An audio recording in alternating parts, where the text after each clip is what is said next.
দেখুন কত অপূর্ব দৃশ্য। আমি এখন আকাশে বিমানে বসে পূর্ব দিকের দিকে তাকিয়ে আছি, আর আমার চোখের সামনে ধীরে ধীরে সূর্য উঠছে। একটা দিক আলোকিত হয়ে উঠছে, আর অন্য দিক এখনও অন্ধকারে। এটাই তো আল্লাহ তাআলার কুদরত। দিন আর রাত দুটোকে তিনি এক সূক্ষ্ম সীমায় মিলিয়ে দিয়েছেন। পৃথিবীর প্রতিটি মুহূর্ত, প্রতিটি দৃশ্য, প্রতিটি পরিবর্তন সবই আল্লাহ তাআলার নির্ধারিত নিয়মে চলছে। এই আকাশ, এই সূর্য, এই আলো আমাদের জন্য কত বড় নিয়ামত। কখনো কি আমরা ভেবে দেখেছি এই বিশাল সূর্যটাকে কি প্রতিদিন ঠিক সময় মতো ওঠায়? আকাশের এত উচ্চতায় আমরা যখন উঠছি তখনও আমরা তার দয়া আর নিয়ন্ত্রণে আছি। আল্লাহ তাআলা কোরআনে পাকের মধ্যে বলেন, তিনি দিন ও রাতকে একে অপরের পেছনে নিয়ে আসেন।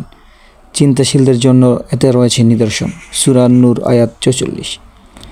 এই সূর্যোদয়ের মাঝে আমি উপলব্ধি করি আল্লাহ কেবল পৃথিবী নয়, আমাদের জীবনকেও এভাবে সুন্দরভাবে সাজিয়ে রেখেছেন।